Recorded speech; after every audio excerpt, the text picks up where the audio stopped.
Sarajevo gets engaged.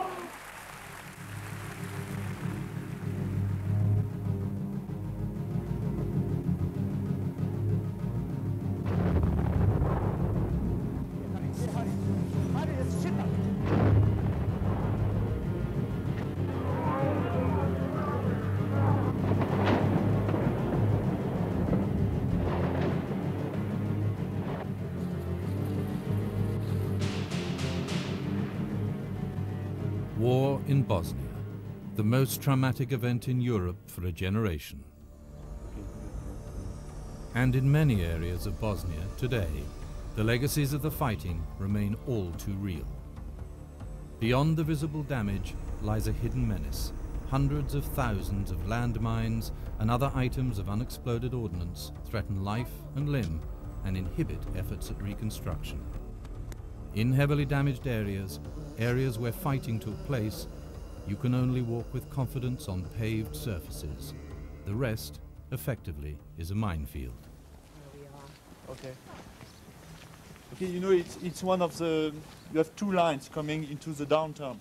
And here we are in one line, front line on the right of the town, you know. And it's clear that here they begin to demine, but it's absolutely huge work. NPA is doing this job in this area. Yes. And they find each day a huge amount of mines. There are some places. Here it's absolutely dangerous to go there. You see that in Bosnia lots of buildings are destroyed, but here it's a real war act, you know, that's been made during fighting. Because you see in the campaign lots of houses are burned, but here it was the front line. During 2-3 years here it was fighting every day. There are lots of people coming back from Germany and Austria. We cannot understand how the people can go in the third floor, for example, but they are living here because they must live, they are refugees, most of them. They must leave, they must return now, 2-3 years after the conflict. In front of our house, they discovered a mine in September, in one area where children are playing. You know, if you look this area, it's impossible to think that somebody could put a mine in this area. It's impossible. No, where we are. And you know, people are living here. I think here, you see, that means it was written before. Yes. Take care, there's mines here. But so after some time, it falls. Yes. And now you don't know where are the mines. Oh, it's impossible to work. I will never go here. No, it's too dangerous. For those who have to live amongst the mines, risk-taking can become an everyday occurrence.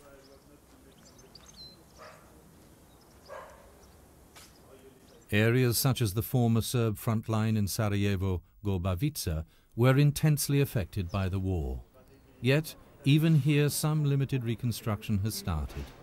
However, unless this is supported by greater resources for mine clearance, these conditions will persist, because even to clear the rubble from the ground will be simply too dangerous.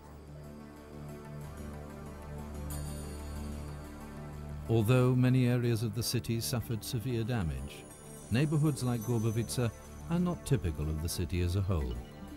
For many people, life has returned to some sort of normalcy, and the war is fading into the past.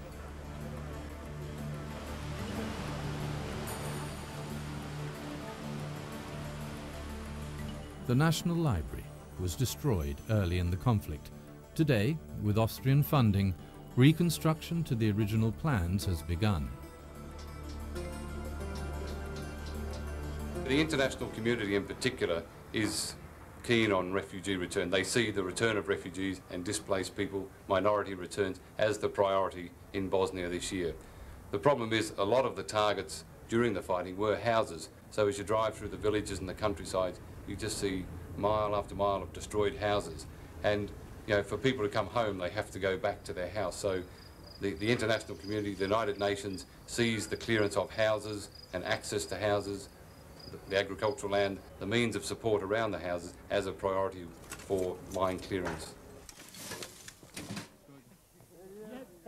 But, as MAG representatives discovered, the pace of return of the refugees has exceeded the rate of mine clearance. Refugees from abroad and those displaced within the country are having to resettle in their war-damaged homes on the former front line. This land here is not sure, just right here, and there's houses with people just living right there, and even the land just beyond is still not sure. Yes, everything in that area and beyond those houses is mined, but the people are forced to come back. They've really got no choice. We are afraid of the mines hidden in this area. We have no way of finding them. There are areas in this village where people cannot go. The mines may be in the houses or in the fields. We can't be sure. We were working on the road up there. You see where those houses are, one with the roof and one without, and the digger which was working on the road uncovered some mines. We were really lucky they didn't explode. We reported it right away, but nobody came to clear them, so we had to do it ourselves. So that area is severely mined, and because it's not cleared, it's just a matter of days until we have our first person injured or killed by mines. In Kopitsi village, even the simplest daily activities are fraught with danger.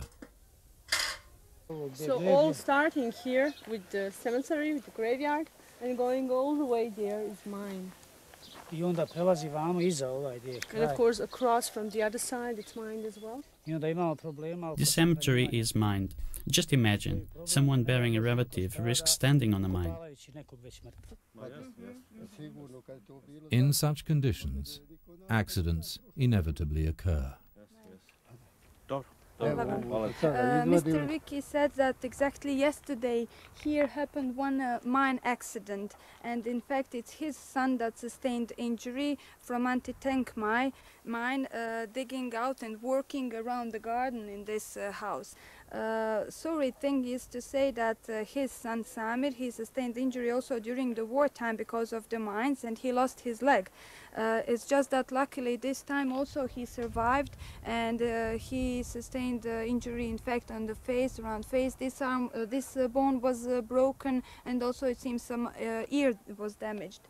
But he is well and alive. The thing is that he was asked by the neighbor to clear that region, and it was well known that it is a dangerous area, but because of the economic reason, because he has to feed his family, he accepted it and he worked on it. This is where the anti-tank mine was found, because the bucket of the digger actually set the mine off. And as you can see over there, that the bucket is buckled. I was sitting here on the step. I escaped injury, but my daughter-in-law was closer. She was blown into the air. She's in a coma now.